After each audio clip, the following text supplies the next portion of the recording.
বাচ্চাদের সুপ্রাকন্ডালার ফ্র্যাকচার খুবই কমন একটি ভাঙা। তো এটিকে আমরা অনেক সময় অবহেলা করি, অনেক সময়ই আমরা এটিকে গুরুত্ব দেই না। অনেকে কবিরাজের কাছে নিয়ে যান বা লোকাল বোন সেটারদের কাছে নিয়ে গেলে তারা বলে বাচ্চাদের হাড় এটা জোড়া লেগে যাবে, এতে কোনো অসুবিধা নেই। তো আমরা একটু দেখবো যে এটি অপারেশন করলে কেমন হয় এবং অপারেশন না করলে কি হয়। আসসালামু আলাইকুম, আমি doctor Parthapratim Chakraborty, orthopaedic trauma এবং আর্থ্রোস্কোপিক সার্জন। আমরা সবসময় দেখাই যে বাচ্চাদের সুস্থ হয়ে যাওয়া ভিডিও বা বড়দের আমরা অপারেশনের পর সুস্থ হয়ে যাওয়া ভিডিও। আজকে আমার সাথে আছে হাবিবা। হাবিবার বিষয়টা একটু অন্যরকম। হাবিবার আসলে চিকিৎসাটা ভালো হয়নি, তার ফলস্বরূপ কি হতে পারে এটা আমরা একটু দেখবো। কি নাম বাবা তোমার? হাবিবা, তাই না? তোমার 8 বছর বয়স। কি হয়েছিল বলো তো? ওষুধ খেয়ে পড়ে গেছিলাম। ওষুধ খেয়ে পড়ে গেছিলে 1.5 মাস আগে, তাই তো? আমরা একটু হাবিবার এক্সরেটা দেখি। হাবিবার এই ফ্র্যাকচারটাকে আমরা বলি সুপ্রাকন্ডালার ফ্র্যাকচার। সুপ্রাকন্ডালার ফ্র্যাকচার এটা বেশ ডিসপ্লেসড ফ্র্যাকচার। দেখা যাচ্ছে যে হাড়টি ভেঙে এখানে চলে এসেছে, এখানে থাকার কথা, এপাশেও সরে গিয়েছে। এটি 1.5 মাস পরের এক্সরে, 1.5 মাস পরের এক্সরে এটি।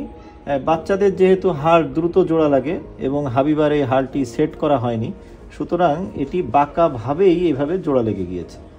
প্রথম অবস্থায় যদি হাবিবা আমাদের কাছে আসতো তাহলে এটাকে আমরা ক্লোজ রিডাকশন করে সামান্য একটু ফুটো করে 2টা চিকন চিকন রড লাগাই দিলে কোনো সেলাইও লাগে না, তাহলে এটি খুব সুন্দরভাবে জোড়া লাগতো। এখন দেখা যাচ্ছে যে এই হাড়টি এখানে চলে এসেছে, এদিক থেকে নতুন হাড় এসে জোড়া লেগে গিয়েছে। এবং হাবিবার হাতের অবস্থা যদি আমরা দেখি হাবিবা দেখাও যে এটা কিন্তু আর ভাঁজও হচ্ছে না, সোজাও হচ্ছে না, এইভাবে হয়ে গিয়েছে। হ্যাঁ, এটা আর সোজা হয় না, ভাঁজ হয় না। তুমি ভাঁজ করো তো বাবা, এই যে আর ভাঁজ হয় না। সোজা করো, সোজা করো, আর সোজা হয় না, যে এটা এইভাবে পাকা হয়ে গেছে। এবং তার দেখা যাচ্ছে যে এই দুটো আঙুল কিন্তু সোজা হচ্ছে না পুরোপুরি, অথবা ভাঁজ করতে গেলে বেশ দুর্বল। তুমি এই যে মুট করো, এই যে এই দুটো আঙুল তার একটু ডেফিসিয়েন্সি রয়ে গেছে। এটাকে আমরা বলি অ্যান্টেরিয়র ইন্টারশাস নার্ভ ইনজুরি আছে তার। সুতরাং এই ধরনের ফ্র্যাকচারের ক্ষেত্রে, বাচ্চাদের ভাঙার ক্ষেত্রে কখনোই অবহেলা করা যাবে না। খুব দ্রুত চিকিৎসকের কাছে নিয়ে আসতে হবে এবং দ্রুত যেটি ভালো সেটিই করতে হবে। আসসালামু আলাইকুম। ওয়ালাইকুম আসসালাম। আপনার মেয়ে? হ্যাঁ, আমার মেয়ে। কি নাম ওর? জুলিয়া। জুলিয়ার 6 বছর বয়স। তো জুলিয়ার কি হয়েছিল বলেন তো মা? স্কুলে গেছিল, যে দোকানতে খেলা করতে করতে পড়ে গেছিল। স্কুলে গিয়ে খেলা করতে গিয়ে পড়ে গেছিল, পড়ে গিয়ে হাত ভেঙে গিয়েছে। হ্যাঁ, হাত ভেঙে। ঠিক আছে, এটা কতদিন আগে? 1 মাস 6 দিন আগে।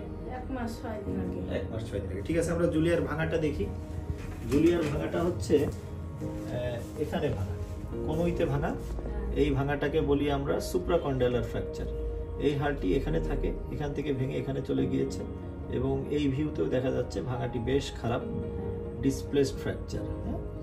তো এটাকে আমরা ক্লোজ রিডাকশন করি। আমরা তো ওই দিনই অপারেশন করি এবং সিআর মেশিনের সাহায্যে কোনো কাটাকাটি ছাড়াই, একটি সেলাইয়েরও প্রয়োজন নাই, আমরা এখানে 2টি কেয়ার বাইজের চিকন রড দিয়ে আমরা এটাকে মুখোমুখি এনে লাগিয়ে দিই। এটি হচ্ছে অপারেশনের 1 সপ্তাহ পরের ছবি। তো এখন 1 মাস পরের ছবিটি যদি আমরা দেখি, এটি হচ্ছে 1 মাস পরের ছবি। দেখা যাচ্ছে যে হাড়টি পুরোপুরি জোড়া লেগে গিয়েছে এবং গত সপ্তাহে আমরা সেই রডটি খুলে দিই। তো জুলিয়ার কোন হাত ভেঙেছিল? জুলিয়ার বাম হাত। এই হাত ভেঙে গেছিল। দেখি তুমি হাত উঁচু করো, এই মুট করো, এইভাবে ভাঁজ করো, আবার সোজা করো। গুড, পুরো ভাঁজ করো, আবার সোজা করো। Very good. তা তোমার খেলাধুলা করছো তো? কোনো অসুবিধা নাই তো? তা আপনি খুশি আপনার মেয়ের চিকিৎসায়? তা এই যে ও তো খুব দ্রুত 1 মাস 6 দিনের মাথায় একদম ভালো হয়ে গেল।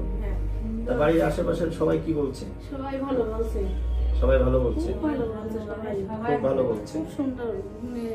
জুলিয়া বলছে যে এত শিগগিরই যে সেট হয়ে যাবে, এত তাড়াতাড়ি একদম ভালো হয়ে যাবে অনেকেই বুঝতে পারে না, অনেকে ভাবতে পারিল না।